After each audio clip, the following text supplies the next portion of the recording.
Hi, everybody, and I'd just like to welcome everyone this evening to this webinar, kindly organised by Salisbury CND, Campaign for Nuclear Disarmament.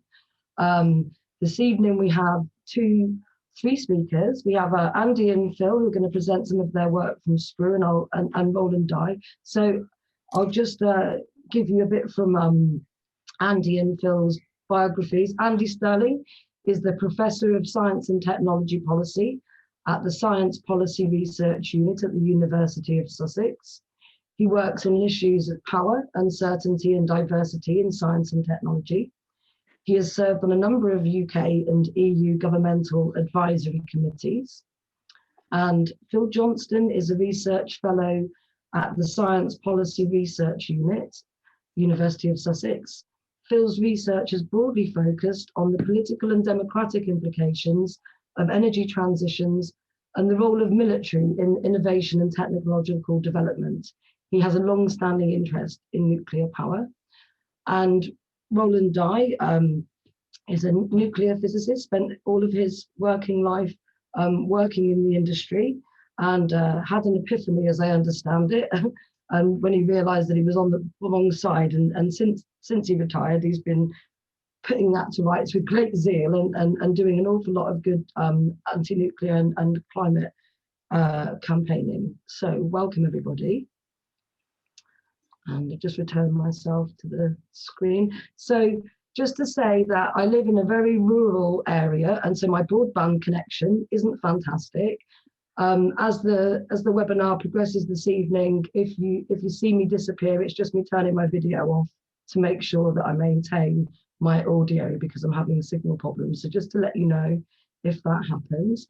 And take it that we'll start with Andy first. So Andy, work away. Great, thank you very much. I'll just go to the inevitable slides.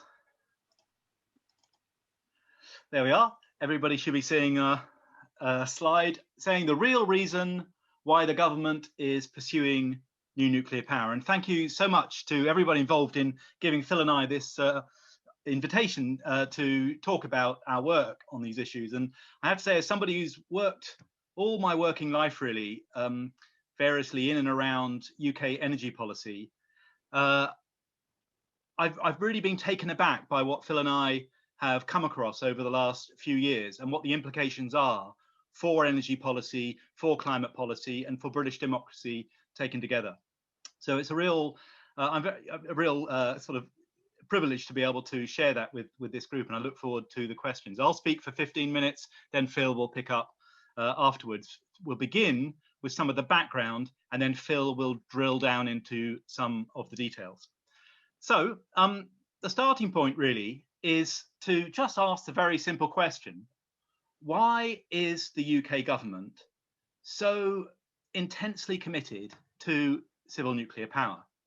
Because as years unfold, it's getting progressively more and more difficult to understand why that might be. Whatever side of the debate one is on, it really is difficult, and especially in relation to the main argument being deployed, not only by government, but also by many who are apologists for the policy in policy circles, that it's to do with climate change. So let me just run through some of the key reasons why I'm making that rather strong criticism of UK government policy. So if the reason, as stated repeatedly, is primarily about reducing climate change, then the first point is that existing nuclear power as we have it now is really manifestly slow at reducing climate change. And one doesn't have to look very far. You certainly don't have to look beyond the position the government takes itself. Nothing that Phil and I will say in this talk goes beyond facts and evidence and arguments that are used routinely in policy debates. So it's easy for anyone to see, for instance, that the one construction project underway, the Hinkley Point C project, is running now 10 years late. It was supposed to be originally in Christmas 2017. Christmas 2017, that the UK would be roasting its Christmas turkeys on Hinkley electricity. That was the claim made at the beginning. Otherwise, it was stated very emphatically, the lights would go out. Well, we can see those kinds of statements now in a new light. Other projects of basically the same kind of nuclear power station in France and Finland are even more plagued by delays. So it's really far from clear now, even approaching halfway through the project, that we aren't in for more serious delays than we've already experienced.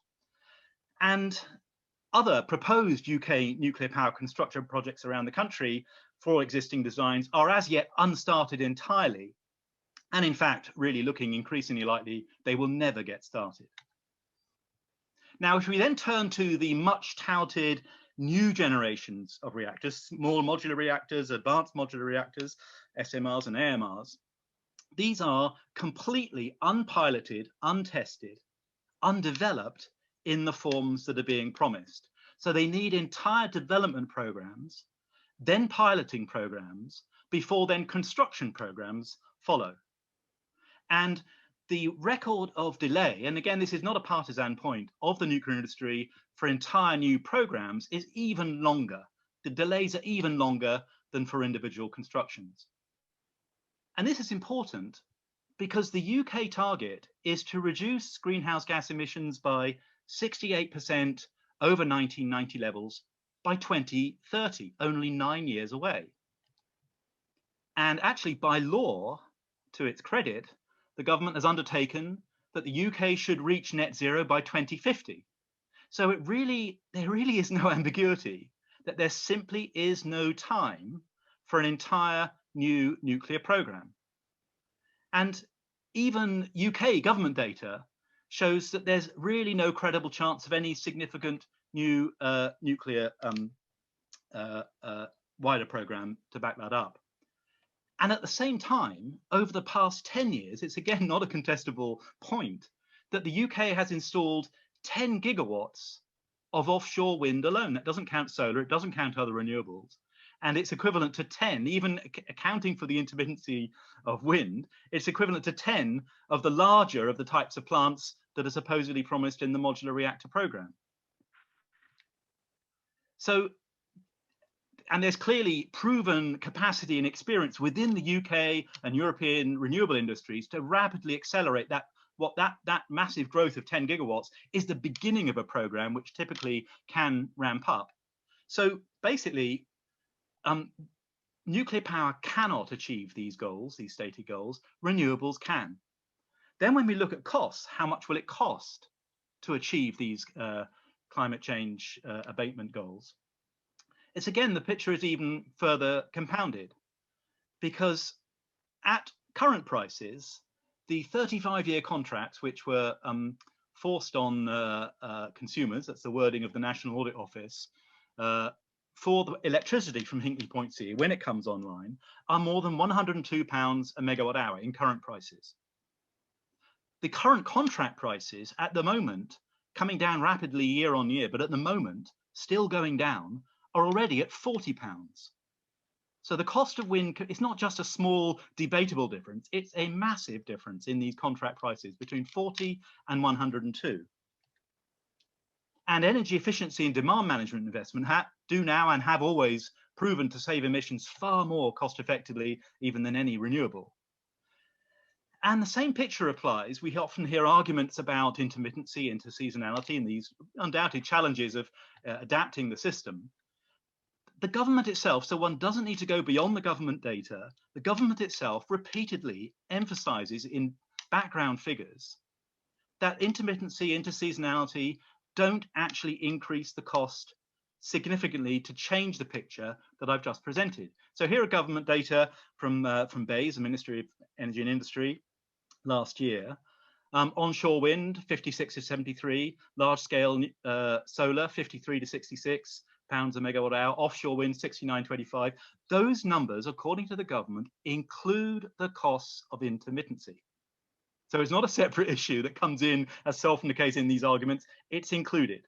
And actually it's remarkable now, with the argument essentially over on these issues that still vex the media and wider debate, that we, for the first time ever, saw a government white paper that published no cost figures in December 2020. It's really remarkable, the situation we're in with this kind of cost picture. And of course, speculative future nuclear programs have always involved escalating, not falling costs. So there's really very little basis in experience in history to believe that oncoming nuclear plants, which have always been more expensive, will actually turn out to be less so. So basically, the picture is that nuclear spending is not only is nuclear slow, but spending on nuclear takes money away from investments that would otherwise be possible for renewables to achieve these faster climate change goals. So the trends, maybe there's hope in the trends, the way things are going. Well, I'm afraid the picture I've just painted is further intensified by the patterns over time, because the gap, the efficacy gap of nuclear for delivering electricity and mitigating climate change is growing, not diminishing. Here's data from Lazard, one of the best respected international sources of information on levelized costs. It's another way of looking at costs. But you can look at, the slides are available, you can look at it more closely afterwards if you like. But the point here is it simply shows that solar and wind have gone down massively over the last 10 years. In fact, solar's gone down by nearly 900% in its cost. Wind has gone down by 70%, and nuclear around the world, the costs, according to Lazard, so it's not partisan information, this is information that the markets are basing decisions on, has gone up. Nuclear costs have gone up over that period by 26%. So the idea that somehow the passage of time will improve the situation really is not credible against that background. And of course, there are other arguments. One of the most important one is about baseload or firm nuclear power. But this idea that this property is a very odd thing that the British are especially caught up on, that somehow the inflexibility of nuclear power, that it can't go up or down in its output, is an advantage, is a really eccentric idea. And it's acknowledged by industry. Steve Holliday, the CEO of National Grid Company in 2015, called it an outdated idea even then. And it's become more so as technologies have advanced for smart grids. Official data again, so not going beyond government data, show that the government renewable resource is far larger than foreseeable demand. So government data shows we can in fact deliver not only the electricity needs of the country, but the transport needs by electricity from the available viable renewable resource. That's long been the case. I've studied this since the 80s, and it clashes with what ministers say and sometimes chief scientists. But I'm afraid we're routinely provided with information by senior figures that clashes with the government's own data that they publish in background documents. And for intermittency, we have smart grids where actually, and increasingly being invested in all kinds of demand management techniques we can talk about in the question session if people are interested, whereby this inflexible nuclear output actually becomes more of a disadvantage than an advantage. And the idea that small modular reactors can be more flexible is actually, again, a speculative idea. They are operated that way in the military, but ramping and cycling, turning up and down nuclear plants actually does hold safety implications. And we've yet to see what the regulatory repercussions of using nuclear in that way has been. There's been questions in France on that point. So in short, renewables are a domestic power support, source of power. They're safer, they're more diverse, and they're more secure than nuclear power is. I don't think those are very controversial statements to make. And renewables and energy efficiency investments are far more productive of UK jobs. So the picture really is stark. It's really odd, even just looking at government's own data, why it should be that the UK government is so committed to nuclear power. So the starting point then for turning over to Phil is to say, which Phil and I were asking about a few years ago, why is it that the UK is so committed to nuclear power? And when you look in the right places, the answer is absolutely obvious and clear. It's the military need, the perceived need for nuclear. And it's not so much weapons. We can go into the details. It's nuclear propulsion for submarines. They're very difficult artifacts to build, and you need a massive nuclear industry. All the engineering companies that are involved in building nuclear power stations and nuclear reactors also are involved in building the nuclear propulsion systems for submarines. So what's remarkable is if you look at the defence documents in the UK, you see again and again, and Phil will go into this in a little bit more detail, that the military are very clear. They need the UK to have civil nuclear power at any cost in order to be able to build nuclear propelled submarines. But in the energy policy literature, it's entirely silent. There is nowhere, anywhere in British energy policy where this is acknowledged. In other countries, the US and France, Phil will go into this, it's more acknowledged, it's more openly admitted, it's begun to be just in the last couple of years. But in the UK, it still remains the case that the government sticks to this position, that this untenable argument that nuclear is there for climate change, when in fact it's slowing down our progress, is still made. And so the upshot of all this, because nuclear is so much more expensive than the alternative zero carbon options, is that UK consumers and taxpayers are paying tens of billions of pounds, hundreds of billions over the decades of these contracts, in order to subsidize an industry that is only needed for military purposes. And these contracts fall regressively. It's notorious how energy bills are regressive. Poorer households pay disproportionately more for them. And of course, this is without looking at the massive costs of research, development, decommissioning, waste management, security provision, a dedicated armed police force, for instance, anti-proliferation measures to stop diversions of fissile materials. These add massive costs to the ones that we've already been talking about. And these costs fall on all the UK nations, including notably Scotland, where there is very strong opposition to nuclear power, which may become more significant. So investing in nuclear rather than renewables and efficiency is clearly impeding progress on climate change. And providing affordable energy and achieving climate targets are actually a legal duty on government. So it's not going too far to say that the official position of prioritizing nuclear power is not just unjustified by evidence, it's actually arguably unlawful. So nuclear, then, the position that we have to explain why the government has got into this situation is that pursuit of nuclear power in the way it's happening is slow, it's costly, it's dishonest because the reasons aren't being given, it's therefore undemocratic, and it's unlawful. And Phil will now pick up on some of the specific evidence behind these military links. So over to you, Phil. Thank you, Andy. Just give me a moment to share my screen, folks. And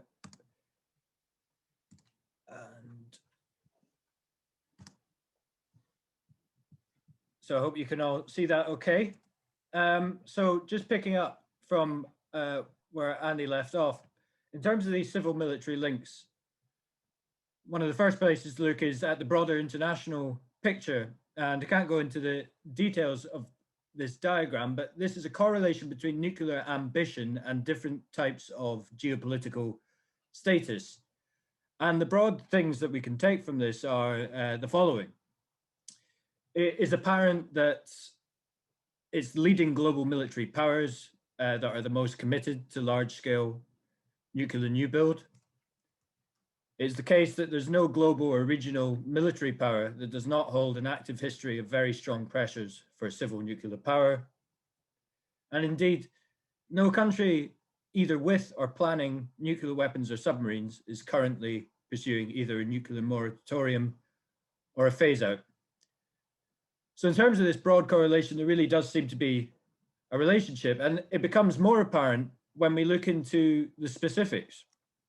And as Andy was saying, internationally, in the last couple of years, really, the picture has become irrefutable. I mean, especially even in the last few months. And here we have the president of France, Emmanuel Macron, discussing civil military nuclear. And he said the following, this was in December 2020, to oppose civilian nuclear and military nuclear in terms of production and research does not make sense for a country like ours. Without civilian nuclear, no military nuclear. Without military nuclear, no civilian nuclear. So it doesn't get clearer than that. And then in the United States, a flurry of reports from 2017 onwards have been quite open about the interdependencies between civil and military nuclear. The influential Atlantic Council, a prominent security think tank, says the following, that the United States has a large educational R&D and industrial support system that underpins its civilian nuclear power sector as well as its military nuclear enterprise. Closure of nuclear reactors erodes this system and impacts both current and future military operations. And it's more specific, and this report actually goes into the details of what is essentially the subsidy that civil nuclear provides to the military nuclear complex. It says that the civilian nuclear energy enterprise contributes at least $42 billion annually to the pursuit of US national security priorities. In other words, an economic shock of at least that size would result immediately in the case of a rapid erosion of civilian nuclear capacity. So again, it doesn't get clearer than that costs of the military program are being underwritten by the civilian program. And this is especially the case with naval nuclear. A report by the Energy Innovation Reform Project says that a sustained decline in the commercial industry could also have a negative impact on the US nuclear naval program. The Center for Strategic and International Studies says that the naval nuclear capability is tied to the fate of the commercial nuclear sector. And Ernest Moniz, who's a former energy secretary, says that a strong domestic supply chain is needed to provide for nuclear navy requirements. This supply chain has an inherent and very strong overlap with the commercial nuclear energy. So it really is quite clear, and there's other quotes from other countries that we could also go into, but the case of France and the US, it really is clear, these links. So how about the UK? Well, it's a bit more hidden, but if you get into the details of military documentation and other related documentation, then you can see that the links are there. The Royal Academy of Engineering in 2009 highlighted that skills required in the design, build, operation, and disposal of naval nuclear reactors are in short supply and increasingly expensive. Decline of the civil nuclear program has forced the nuclear submarine program to develop and fund its own expertise. So again, the implication is that the civil nuclear program was covering some of the costs of the submarine program. Skills synergies pointed out by Rolls-Royce. Skills are considered to be transferable between military propulsion and civil programs. A larger involvement in the broader industry will also have a spillover benefit to military capability through skills development and experience exchange. The Dalton Institute. The UK is not now in the position of having financial or personnel resources to develop both programs in isolation. And the links between the civil and naval sector need to be encouraged. And Rolls-Royce in 2017, in a document on small modular reactors, which interestingly has now seemingly disappeared from their website, says that a key advantage of the small modular reactor program for ostensibly civil power reasons is that it will relieve the Ministry of Defense of the burden of developing and retaining skills and capability on the military side. So that's quite clear that that burden relates to costs. So it relieves some of those. So if you know where to look in the UK, these links are again crystal clear. And official UK defence sources confirm these important links. And a secret report written for the submarine industry in 2014 that was only obtained thanks to a Freedom of Information request by journalist Rob Edwards highlights that across the submarine enterprise, the availability of deep specialist expertise in key and suitably qualified staff appears to be at a bare minimum necessary to deliver the submarine program. And part of this crisis, it highlights, is that the MOD's program had been underwritten by civil nuclear research that has been dismantled and commercialized over the years, which has led to expertise in these activities being atrophied. So the report recommends that the program seeks imaginative methods to better engage with the emergent civil nuclear new build program on nuclear matters to the benefit of defense. That the research group established a work strand to look at leveraging to maximum effect civil nuclear investment, and the MOD revisit the possible option of utilizing other nuclear facilities, including in the civil sector. And this was taken up by government in the nuclear sector deal, which committed to increasing the opportunities for transferability between civil and defense industries and increasing mobility between the two. So clear commitments there try and strengthen these links. Yet UK energy debates tend to display an odd contrasting silence. There are exceptions. A report in 2013 by Oxford Energy highlight that naval and civil reactor industries, whilst often being viewed as separate, in actual fact, the timeline of the UK nuclear industry shows there's clear interactions between the two, particularly from a supply chain perspective. But the Dalton Nuclear Institute has highlighted that this link needs to be carefully managed to avoid the perception that civil and military nuclear programs are one and the same. And part of the problem and the challenge that the submarine industry faces was highlighted by BAE Systems, an executive of BAE, in a report in 2007, saying that nuclear submarines struggled to absorb their through-life costs through masking in other programs. So the clear ambition here, in the context of the other information, is to mask in other programs. And that program is civil nuclear energy. And in response to evidence we submitted to a government inquiry, for the first time on record, it was admitted by a lead civil servant, the permanent secretary of the MOD, Stephen Lovegrove, that we are completing the build of the nuclear submarines. There is an opportunity for the nation to grasp in building up our nuclear skills. I do not think that this is going to happen by accident. It's going to require concerted government action to make it happen. So there's something deliberate going on here. And Richard Harrington, former Undersecretary of State for Energy, stated that he wants to include the MOD more in everything we do. And he was at BEIS at the time, so Department of Energy and Business. And it's time that the artificial distinction between civil and military nuclear came to an end.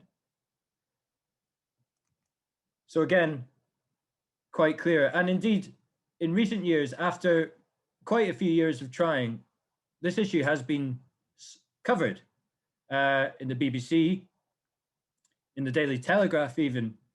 And as Andy mentioned, politically, it's really in Scotland that it's been picked up. There was a parliamentary motion in the Scottish Parliament highlighting these links. Yet silence continues from the UK government. And this is a problem with British democracy. As Andy mentioned, the 2020 Energy White Paper came out. The intense enthusiasm for nuclear continues despite renewables being manifestly cheaper. And indeed, it was odd that costings of these respective technologies were left out of the white paper itself. And the NEO has highlighted that there are indeed strategic factors beyond energy policy that explain the otherwise inexplicable UK nuclear policy. And it's clear that the military rationale is the most likely contender, yet the government does not officially acknowledge this, unlike in other countries like we've seen with Macron. But just at the same time as the 2020 paper, or around the same time that the 2020 white paper came out, buried away in the Nuclear Intelligence Weekly was a candid interview with Rolls-Royce, where it was stated that developing a UK small modular reactor program would help Rolls-Royce maintain UK capabilities for the military nuclear naval program. And it was stated by an employee of Rolls-Royce that it's absolutely complementary to have a thriving domestic civil nuclear program alongside a submarine program. We create a stronger skills base, a stronger supply chain, and feed a stronger industry. So while the government doesn't acknowledge it, buried away in these elsewhere is acknowledgement of this. So this is a problem of democracy. And the problem of democracy, I think, extends further into the incredible intensity of lobbying activities and favorable media coverage for nuclear advocacy that we've seen at the time when the case for nuclear is at its weakest. Strange things are going on in the Green Party. A Greens for Nuclear account was set up in 2019 on Twitter with the sole purpose of intensely promoting nuclear. Failed Green Party leadership candidate Rosie Sexton, who seemed to be closely aligned with this Greens for Nuclear account, was consistently urging the Greens to reconsider their opposition to new nuclear. And I know from personal experience, essentially refused to listen to any evidence critical of nuclear. Then, of course, we have Zion Lights. In 2020, Lights was employed in the UK branch of nuclear lobbyist Michael Schellenberger's Environmental Progress Group. Using the PR trope of the repentant critic, she claimed repeatedly without any evidence she had changed her mind on nuclear. And this garnered incredible media attention in City AM, repeatedly in the Daily Mail, The Sun, the BBC News, the Daily Telegraph, Prospect Union. Former BBC Today programme stalwart John Humphreys wrote a full-page spread in the Daily Mail advocating for new nuclear and giving favourable attention to Zion Light's supposed change of mind.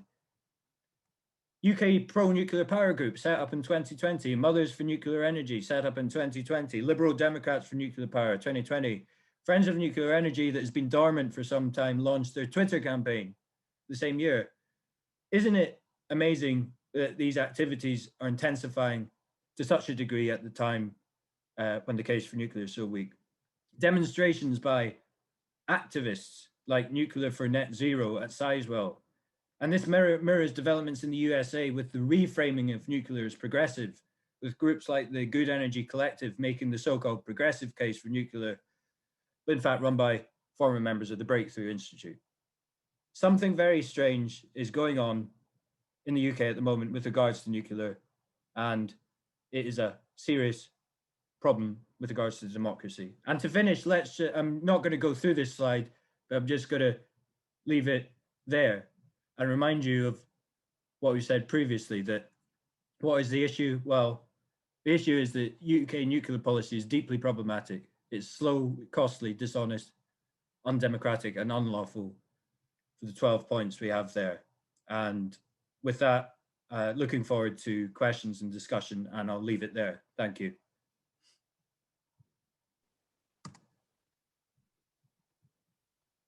Hi there. So Roland, are you ready?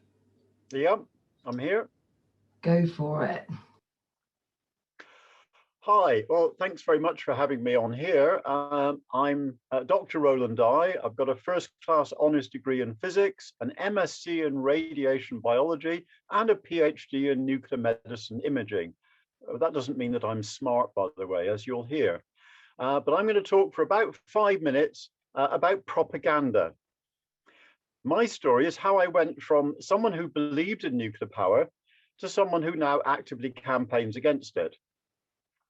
I was born in 1952, an interesting year.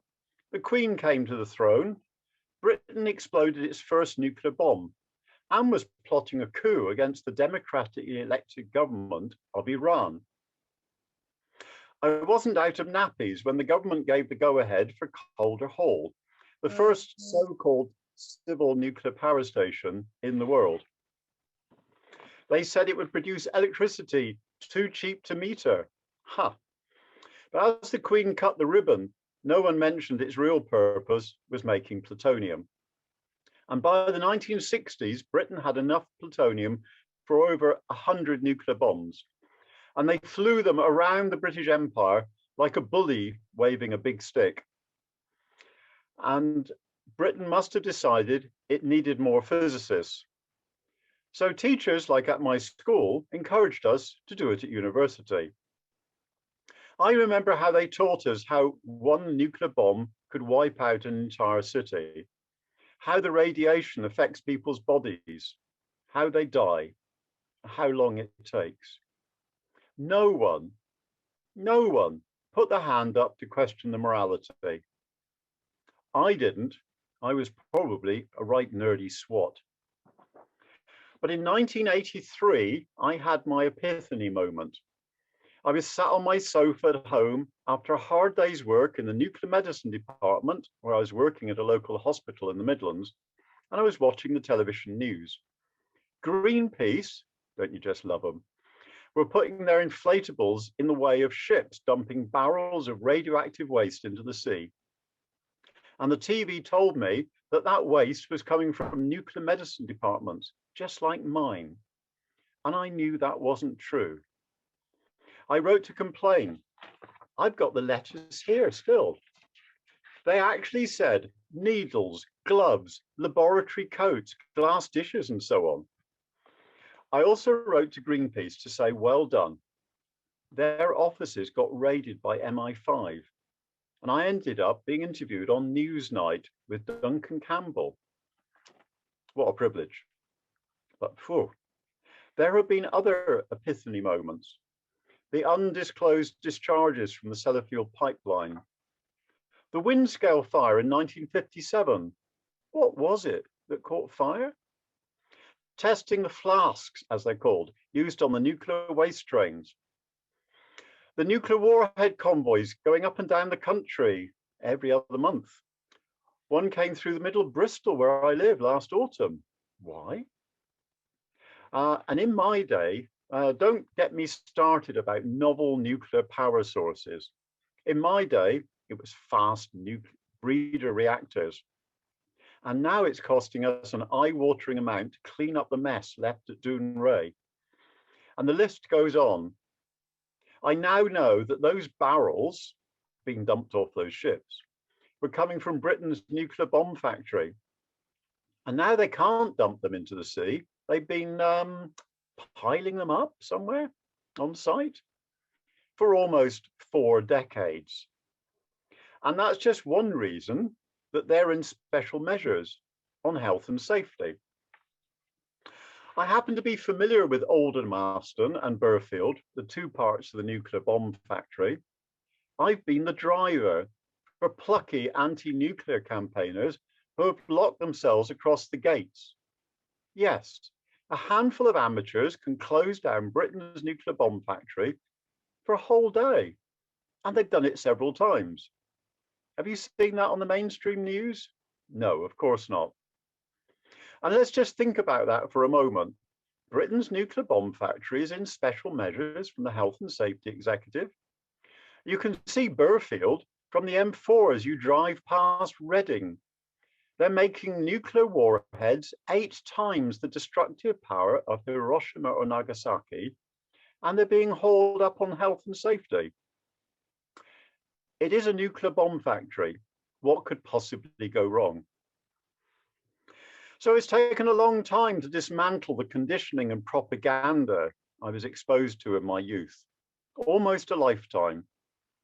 I wish I'd learned critical thinking.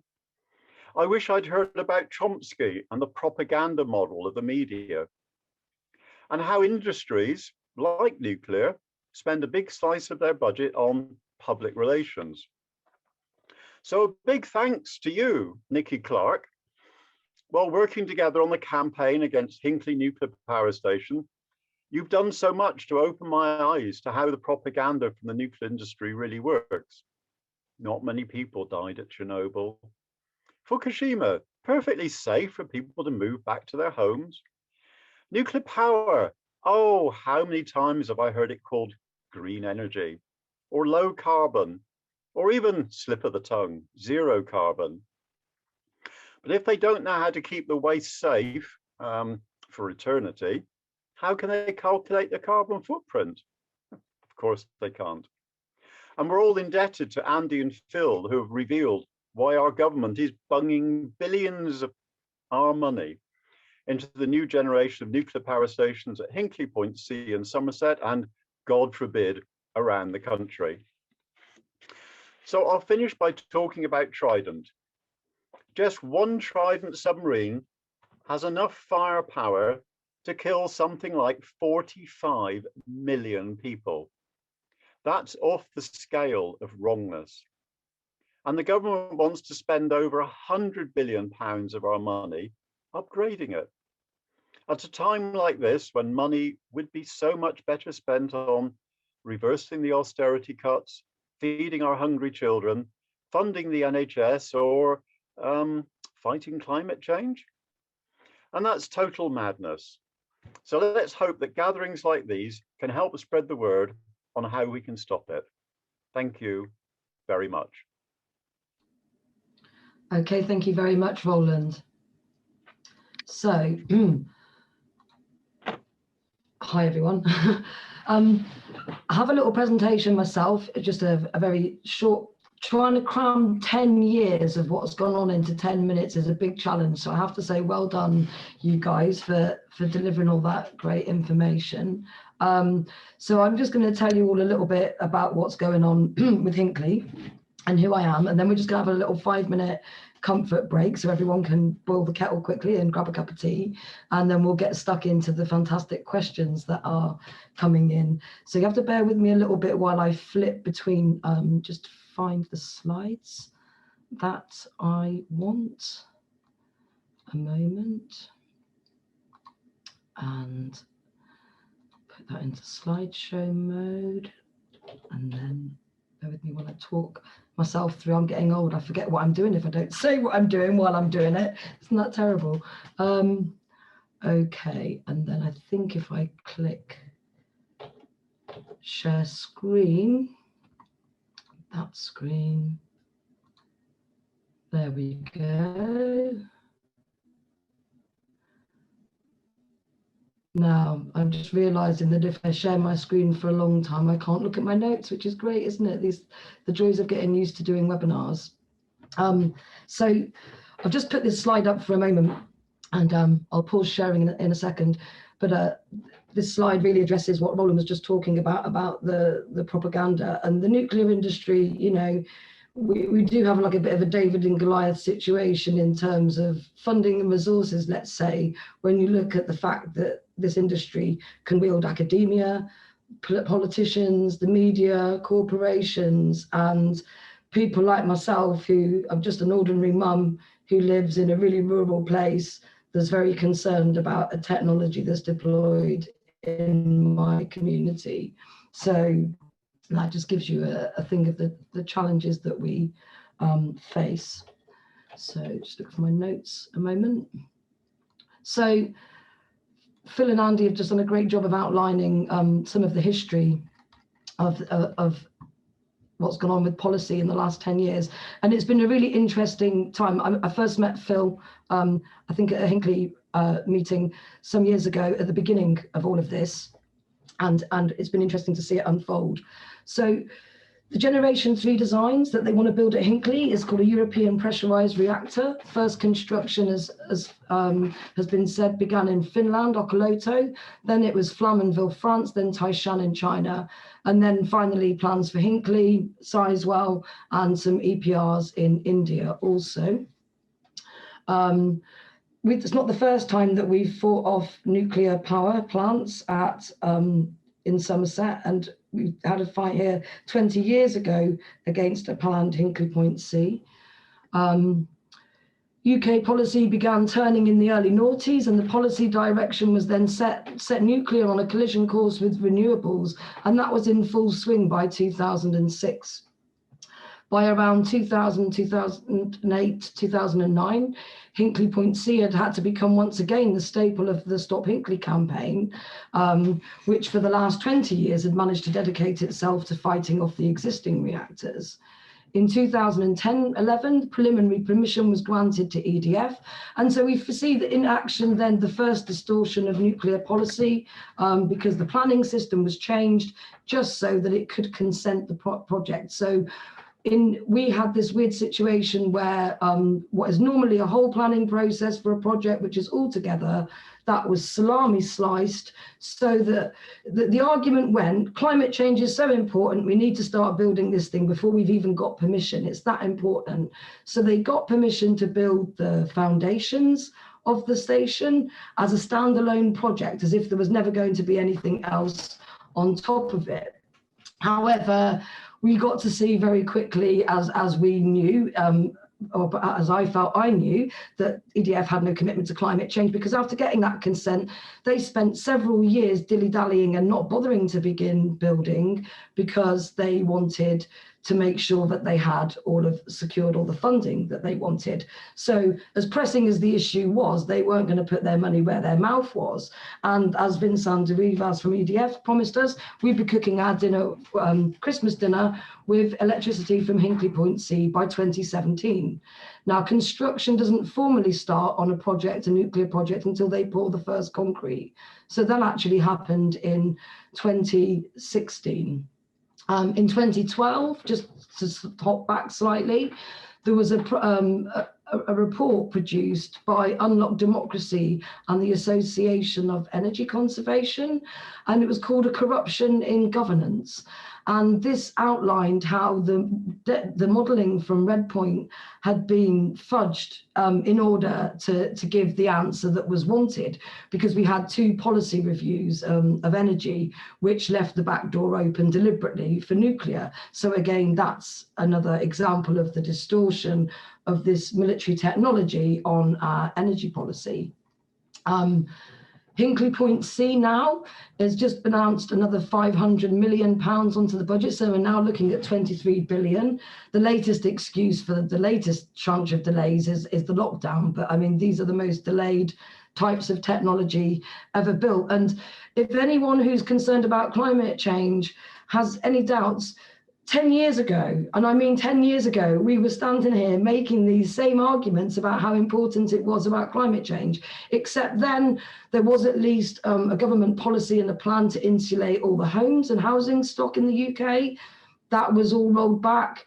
It was also known, Chatham House were having presentations where they were talking, and they knew that nuclear is not part of a mix with renewables. It competes with them directly. It will take all of the money for renewables, and we've seen that. We've seen here in Somerset, grid capacity reserved. If you have a renewable project, you can't even get on the grid. And this is like, 10 years before anything's even going to start generating. They keep space on the grid, keep renewables off it.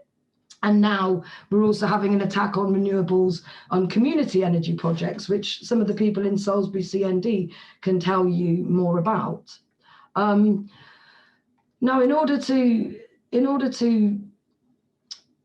elucidate just exactly what's gone on over the last 10 years, because it's such an amazing amount of things, I'm just going to quote from a little bit from a report by Stephen Thomas into the finances, because this gives you a bit of an overview of the finances and some of the corruption.